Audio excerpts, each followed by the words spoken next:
Every week, the Payne family cuts straight to the real financial story. The one question, Bob, everyone's asking is, are we in an artificial intelligence bubble? You've been through boom and bust. What do you think? No hype, no myths. Just what actually matters to your money. Does feel very similar to what we experienced in the 90s. Where are we, though? Are we in 1995, 1997, 1999? Listen to the Pain Points of Wealth on the Red Apple Podcast Network. The Dominic Carter Show on the Red Apple Podcast Network. And the number to reach us this hour, 800-848-9222. President Trump celebrating a year in office today. This as Minnesota officials, including Governor Tim Walz, Minneapolis Mayor Jacob Frey, accused of hindering ICE, are served with grand jury subpoenas by the FBI. A wonderful move. It's time to show these clowns who's in charge and what time it is. 800-848-9222. Mamdani, the socialist mayor of America's largest city here in New York, goes on The View TV show. Maybe I should call this guy Mayor Wish Upon a Star. Same old campaign rhetoric where he can't deliver anything, but he's talking the same talking points on The View, and they just ate it up. Oh, you're so great, Mamdani. You can change the city. You can change the country. That's what Whoopi Goldberg said to him. But of course, what he does do is he calls to abolish ICE yet again. I guess that was his one talking point on The View. And they, of course, they just ate that all up. But we continue to focus on the storming of that church in St. Paul, Minnesota, those idiots that didn't even know it's a federal crime to interrupt a service, right? And they're going to jail. There's no doubt about it. And by the way, coming up at the bottom of the hour, we will be talking with former Congressman Peter King. But they are going to jail. And one of the people that I absolutely love, because she keeps it real, she's direct and to the point, and she knows her stuff, is Megyn Kelly. Listen to what Megyn Kelly has to say about the mess in Minnesota. I want everyone in jail. I want all of them arrested. You are a fake Christian. This is the red line, and they've crossed it. I mean, this is unacceptable. It's shameful. Don Lemon lectured half of the parishioners about how they really had an obligation to sit there and take it. These are resistance protesters. They're planning an operation that we're going to follow them on. Some people are too dumb to be allowed to do the news. There's a Constitution and the First Amendment to freedom of speech and freedom to assemble and protest. He's too dumb and doesn't know about the law or the U.S. Constitution. People here don't like it, but protests are not comfortable. Has no clue what he is saying to that pastor there. You're going to learn the hard way, sir, how wrong you are. Look, he's hugging his kid. I just imagine it's uncomfortable and traumatic for the people here. That's what protesting is about. You're too stupid to understand the law, but this one also happens to be illegal. You know how it's illegal to harass people as you show up at the abortion clinic? You're not allowed to do that. Well, guess what? That same law also applies to places of worship. There are some very limited, but this is one of them, limits on your First Amendment rights. This is the line beyond which we cannot allow them to cross. I don't care if it takes the National Guard, if it takes all of Pam Bondi's DOJ, if it takes President Trump personally making a visit to this church. I don't care what has to be done, but this is the red line, and they've crossed it. And absolutely. And we're monitoring President Trump still speaking at the White House. Should he talk about Minneapolis or any major issue of concern, we will dip in and bring it to you live. But to break down what's really at stake in terms of when they went into that church, calling themselves trying to be cute, not realizing they had committed a federal crime, I want you to listen to legal expert Stacey Snyder appearing on CNN. What does the law say about protesting in a church like this? Yeah, the law says that these protesters are in trouble. There's a federal statute called FACE, F-A-C-E, that says if you interfere or physically obstruct another person's First Amendment right to exercise their freedom of practicing their religion, it is a federal crime. Now, had these protesters stood outside the church, been on the sidewalk, been on the street, they likely would have been protected by their First Amendment right to protest. But you're allowed to protest in a public forum, but that right is not absolute. They crossed the line when they went inside a church, and I think of it almost like, a church is public property. Imagine if protesters went inside a hospital to protest Medicaid or health policy and interrupted treatment of patients. It's really not that different. And so what does Don Lemon do now? What does he say now? I mean, this guy, I've been telling you for over a year, he's an absolute clown. And he's certainly not bright. Certainly not bright. And you can't even say you were a working journalist. You're not accredited by any news organization anymore, Mr. Lemon. You didn't have on a press pass, Mr. Lemon. You have got major problems. So what does Don Lemon say now? He didn't know. He claims, lying, that he didn't know that they were going into the church. I was asking people what's going on the ground, and they said, well, there's this thing happening that they've been sending out flyers for. Perhaps you want to cover this. So I said, sure. And they ended up at a church. I didn't even know they were going to a church. Now, all of a sudden, it blew up into this big thing where I am the one who is leading the protest, and somehow I'm the agitator here when I'm just the journalist. And so this church is ICE friendly, is my understanding. According to the group, they said that they found evidence that someone who is a pastor or registered as a pastor there is also an ICE agent or works in some capacity with ICE. And they think that if that is the case, why are you a pastor at a church if you were working as an ICE agent? That's what they went in to protest. And that's what I went in just to report on. These are the people who feel like America is for Americans and American only. These are white nationalists. You, a gay black journalist, are, prime bait for them to drum up these charges. Give me a break. Let's start with your telephone calls, 800-848-9222. Line 4, Teddy and Yonkers. Teddy, have you calmed down a little bit from earlier this morning, the midnight show? Yes, I have, Don. Okay, what's on your mind? First of all, nothing is personal. I still say that you're a great human being, okay? I differ 99% with you on a number of important topics. Certain other issues, I got your back, okay? I don't care for the far left. I don't care for the far right. I don't care for Mendami and his ideology and the people that he's picked to work in his so-called cabinet. Okay, I don't care for it. I don't care for his eliminating at Mayor Adams' edicts before he left. Okay? However, I do value Peggy Noonan as a top-flight journalist. I do value George Will, who was a Republican conservative. And years ago, when I remember the Phil Donahue show was on, he was on. I didn't care for him, but I've changed because I can adapt to situations that call for change. Okay? I like him. Sam Donaldson was a very tough man with the presidents at his news conference. Very tough. He had a reputation. But I like him. And both of them, I know it's their opinion, as you often say. All people have opinions, whether they're journalists or lay people like myself. I'm a regular Joe Schmo. Okay, what does my opinion count? My opinion is good as the Sherman's. Okay, and I just wanted to clear the air about that. And the woman who called up last night said she taught math. She retired in 2002. I retired in 2004. Okay, I want to know. What kind of math did she teach? Did she teach at the high school level? I taught through calculus. I have a strong feeling that she didn't teach any of that. Any of that.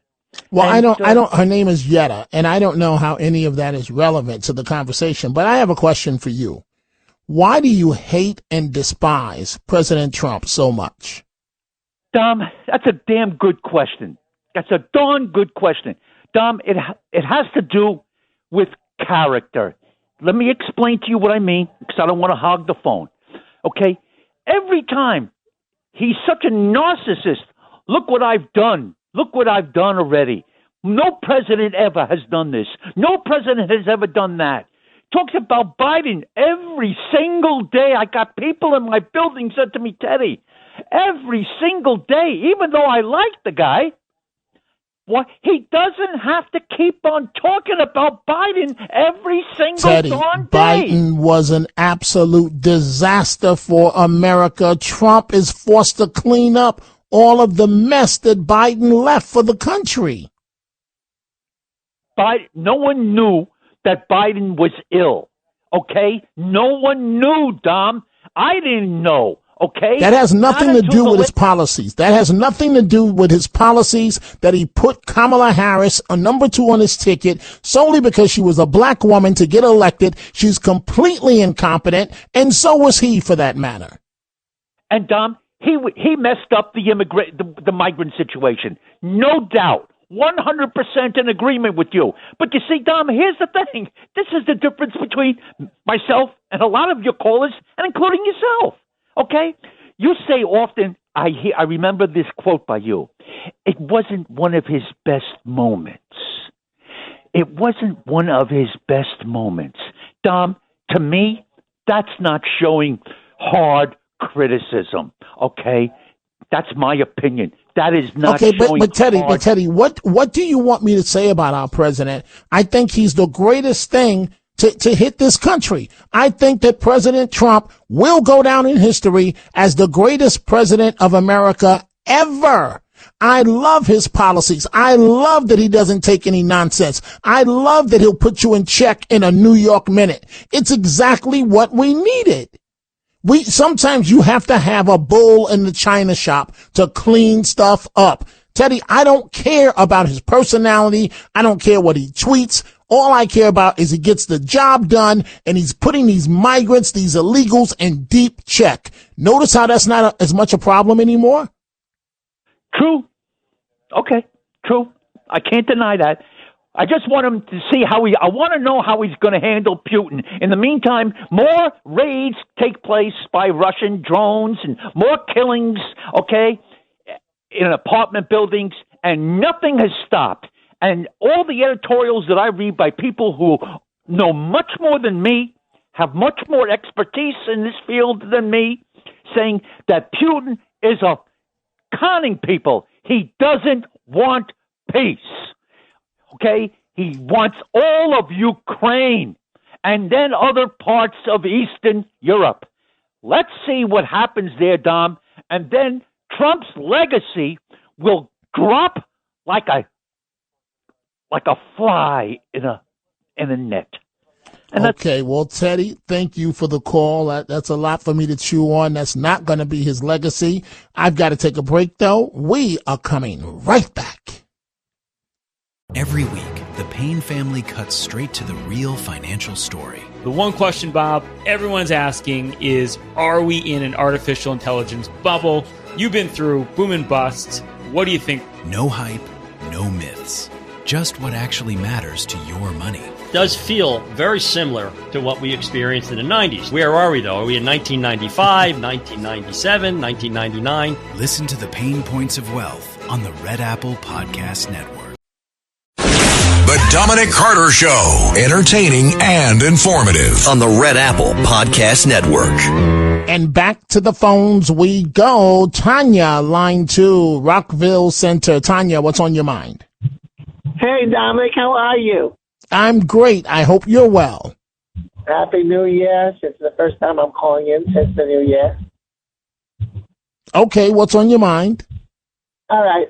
I think that maybe not fair fry, but I absolutely believe that the Senator Omar... Ilhan Omar. Yeah, who married her brother, and Governor Walsh are actually hiding something, and the indictments about arresting them for blocking ice or inducing the blockage of ice. Well, they've received subpoenas for hindering ICE. But go ahead. What's your point? They're absolutely hiding. They're creating that chaos because they're absolutely hiding something regarding payoffs or other types of goodies that they win. Omar, she made $35 million since she's been in the U.S. 30 million and 30 million. Hey, Tanya, are you on a speakerphone? Because the line is not very clear. Oh, I'm sorry. Yeah, you always, when you call into a radio show, never do it on a speakerphone because most hosts will cut you right off because it's a bad connection. But yes, but thank you for the call, Tanya. She on her disclosure forms, $30 million between her and her husband. She thought she was so slick. She thought she'd be able to hide it in her husband's name. I don't think so, because now she is under investigation, a House investigation, and she's got problems as the House has launched a probe into her net worth. She's got a big problem. Sal, New Jersey, line 1. What's on your mind, Sal? Oh, Dominic, if those people in Minnesota had stormed a mosque, that reprobate Mamdani and all his crowd, that would have been a whole different story, wouldn't it? Absolutely. But he was too busy today on The View, and the ladies were clapping like seals at everything Mamdani had to say. And so you're exactly correct. Or like somebody just put on my Twitter, well, why go do that to a Hell's Angels, the motorcycle gang when they were in their heyday? Go interrupt one of their events, and we'll see how well that goes for you. Sal, thank you for the great call. Liz in Florida, line 2. What's on your mind, Liz? Hello, Dominic. I am so impressed with President Trump and so disappointed with Don Lemon. So mazel tov on President Trump's 1 year. He's my hero. I'm so proud to be an American with him as our leader. And Don Lemon, he's basically chanting, deny, deny, deny, since he doesn't want to end up in jail. And at the point when he approached the church, he should have said or done something like, as a journalist, say, we cannot cross this line. We need to keep separation of states sacred. It's our First Amendment. That's what I want to say. Well, he's never really been a journalist, but at least he was accredited when he was at CNN. So all of us that claim to be journalists, there has to be an agency that you are signed up with. So for myself and for all the journalists in New York City, because you have every fool claiming they're journalists. For us, there's an office for the city of New York. It used to be handled by One Police Plaza, in which we have to go through a full process, photos and all of this stuff. And we have IDs that at any news breaking situation, we must wear our media credentials around our neck. He had nothing to identify himself except for his nasty, poisonous words. And Liz, I only got 15 seconds before the break. I'll give you the final 15 seconds here. Oh, Dominic, I never was a journalist. I said as a journalist, that's what he should have done, but he wasn't. He's not a journalist. You are a true journalist. Well, thank you. Yes, because, Liz, I would have never walked into that church. I would have notified the authorities in advance of what was about to happen. So, Don Lemon, deal with it, homeboy. You're going to jail. We're coming right back.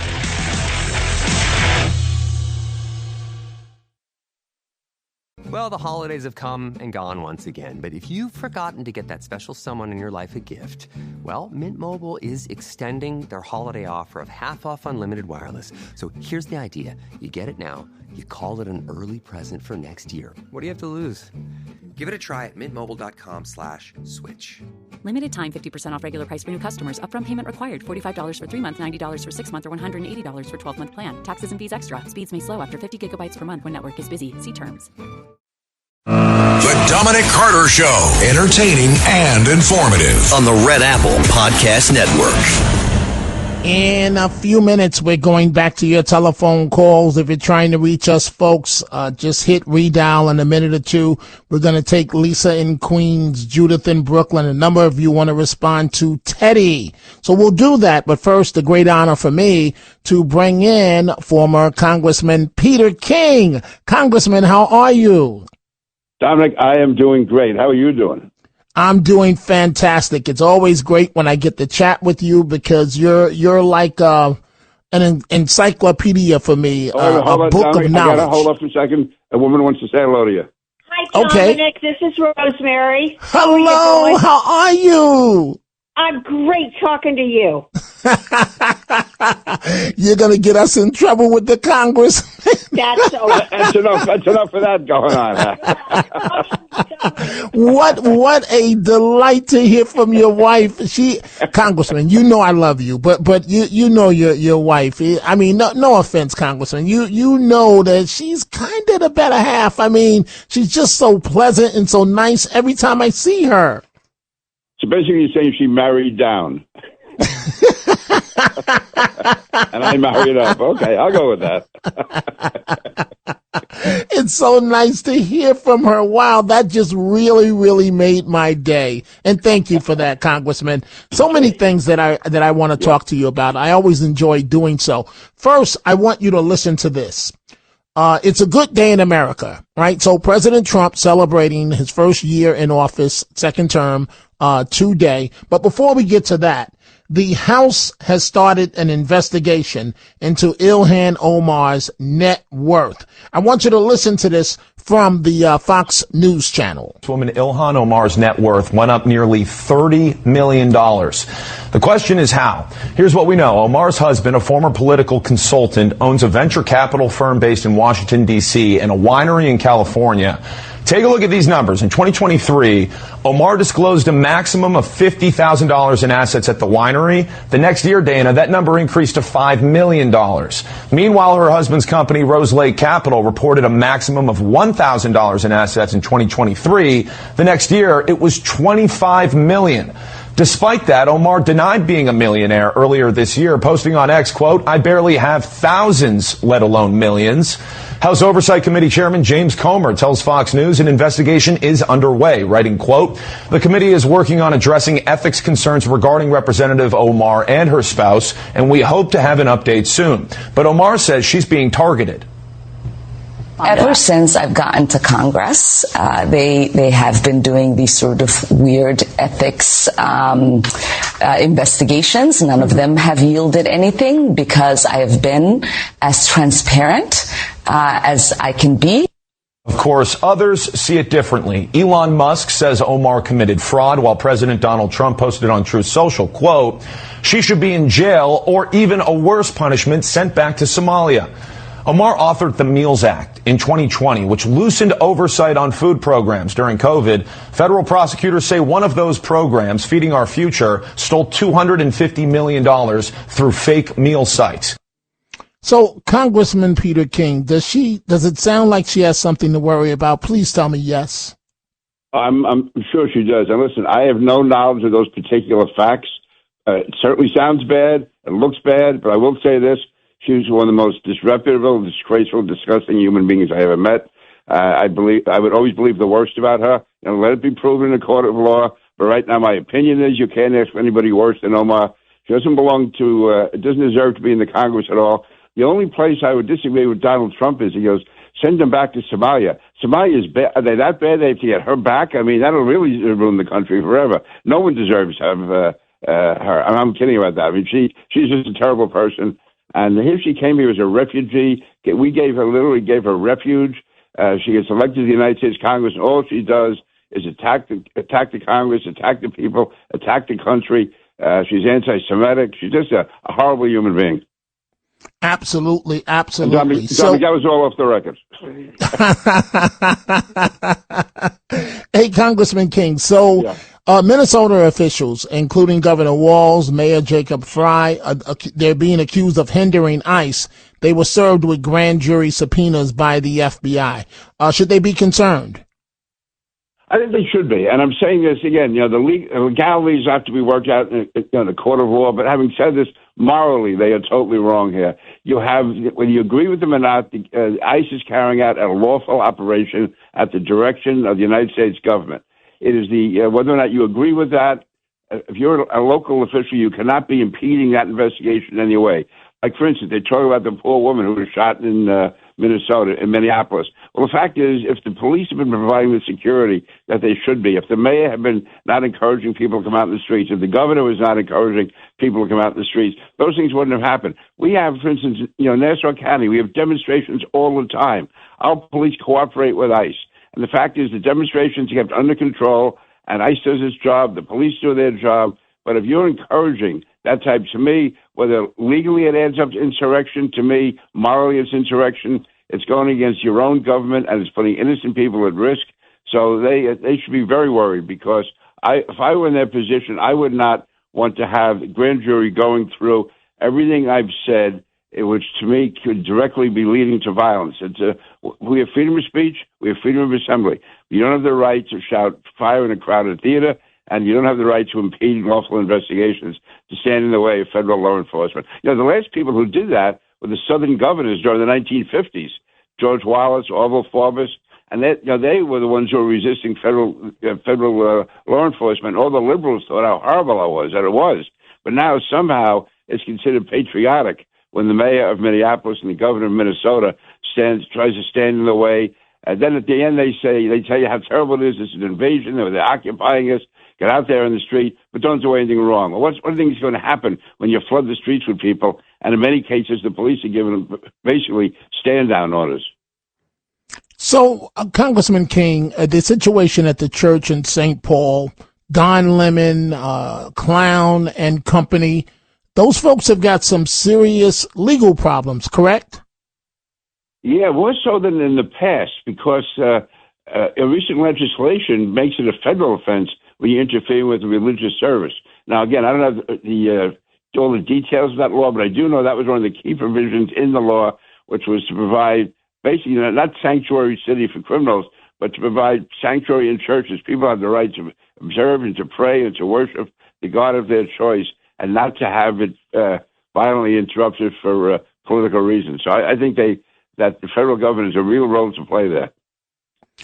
Well, let me ask you this. President Trump, he went on for over an hour at his news conference. We're not used to seeing this after President Biden. Right. I say this objectively. I really mean this. I don't see any downside to his presidency.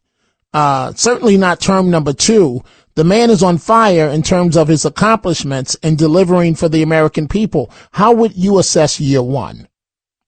I would say it's at least a B+. I do have some problems with the whole Greenland issue, but we'll leave that aside. As far as the economy, I think he's doing a terrific job. I mean, the fact is that you see the price of gas. You see, not all food prices are many are. Overall, the stock market is doing well. The fact that we are right now, we're the ones calling the shots. I mean, think how many years we were dependent on foreign countries, on dictators, and for oil and energy. Now we are in such a position of strength, and that affects the entire economy. I remember when I first started working at WABC, it was like right the first week of the Biden administration, and when he put the restrictions on oil exploration, and John Catsimatidis right away said, yeah, it's going to affect price of gas at the tank, but more than that, it's going to affect every product in the United States that has to be transported from one state to the other. And that's true. That whole anti-energy, anti-oil policy of the Biden administration not just raised the price of gasoline at the tank, but the price of products across the board. So that's all coming down. It's going in the right direction. As far as what happened in Iran, that was almost like something in a science fiction movie over the years. We're going to bomb Iran. We're going to take out their nuclear facilities. If we did it, it was going to start World War III the next day. Well, the fact is, it was done in a matter of hours. And it was done so effectively, and there was not been one repercussion against the United States. The same with Venezuela. To have the president and his wife extricated from Venezuela without one American losing their life, and with a minimum of civilian casualties on the ground in Venezuela. So it shows that it's effective use of American power. And so I think the president has certainly turned us around from where we were going with Joe Biden. I close this way, Congressman King. Mamdani goes on The View today. Oh, and you should have just seen these women. They were just like falling all over themselves for Mamdani.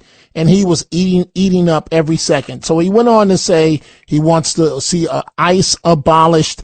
And then the same tired false campaign rhetoric that he ran on. He repeated on The View, and they just ate up every word. How would you assess the job that Mamdani's doing thus far? I think for the people of New York, it's terrible. For the people of America, it's terrible. To the extent they're listening to him. In his mind, though, and for what he wants to do, he's being very effective. He wants to basically bring about a socialist government. He wants to weaken our law enforcement. He wants to weaken the federal government as far as enforcing laws. So from his narrow perspective, he's doing an excellent job for his perverted cause, for the American people and for the Constitution, and for our future, he's doing a horrible job. And for the people of New York, and as someone who was born and raised and educated in New York City, I lived there for the first 24 years of my life. It's absolutely shameful. Actually, 24 years I was in the city, and I identify with it. As I say, I was born in Manhattan, raised in Queens, went to school in Brooklyn. New York is in my fiber, it's in my blood. But the fact is that what he's trying to do, and I think he's going to be effective at least for a while in doing it, because he knows what he's doing. It's the wrong thing, but he knows how to do it. Right, and that is destroy New York. Congressman King, always a great plus of my week to chat with you. I look forward to it every week. Thank you so much for joining us. And that's it. Leave my wife alone. I can't believe it, Dominic. I can't believe it. You know I love you, Congressman King. Thank you very much. Look forward to chatting again soon. Thank you, sir. Okay, so now moving on back to your telephone calls. Let's go to Lisa, line 2 in Queens. Lisa, what's on your mind? Hey, Dominic. I just have 2 comments against Teddy. First of all, the reason why Trump talks about his accomplishments is because the media refuses to. And second of all, his legacy is America, not anyplace else. America is going to be his legacy. What he does in America, not what he does in Ukraine or what he does in Russia. Great points, great points. Thank you so much for the call, Lisa. Judith, line 1 in Brooklyn. Judith, what's on your mind? Hi, Dominic. Hi, Lisa. Teddy. Hi, Teddy. I need to remind Teddy, Dominic, that the war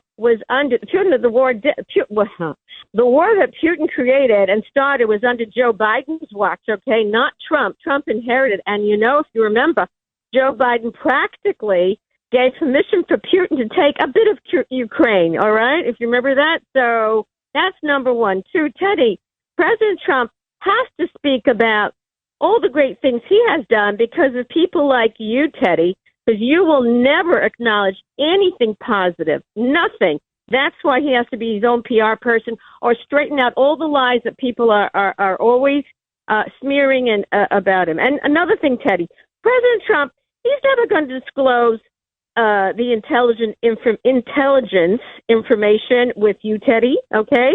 Right. Trust me, he knows what he's doing. He does know what he's doing. Stay with me, Judith. I want to bring in Russ live on line 4. Russ, you're on live with Judith. Now, I got to tell both of you now, I'm a minute from the next break. So, Russ, go right ahead. You're on with Judith. Well, I'll be real quick because I think Teddy is a hero. I don't understand why he's apologizing. I think his middle-of-the-road thinking is what got us to the point where we got 2 presidents, Biden and Trump, one's comatose and the other's manic. I think Teddy should stop sucking up the callers like Yetta and Sherman. Sherman's got a hard-on for Teddy. I think he reminds him of a teacher that failed him in school. Hey, Sherman, your dime store psychologizing just demonstrates that a little bit of knowledge is a bad thing. I'm sorry I'm not paying attention to you, Judith, but I want to tell you, Judith, people in the streets are fighting to save Oath Keepers, Proud Boys, and people like you, Judith, from ending up in a hood and a re-education camp someday, okay? Okay. Thank you, Judith. You got 15 seconds to respond, and that's all I have before I have to take a break. Go ahead. Russ, I want to tell you something. You are reading wrong information. I really think you need to switch all the information you get because you're a Marxist, right? So I think you should try looking at independent economic situation, which is capitalism, and try to look at the facts that you need to check out because I don't know, you've got a lot of information that is completely fake information. I'm sorry. And Judith, thank you for that call. Folks, I got to take a break. We see all of the phone calls. When we come back, we're going directly to you. The Dominic Carter Show on the Red Apple Podcast Network. The Tunnel to Towers Foundation final thoughts of the day is real simple. President Trump, if years 2, 3, and 4 are anything like year 1 of your second term, sign me up and sign me up over and over again. Thank you, Mr. President.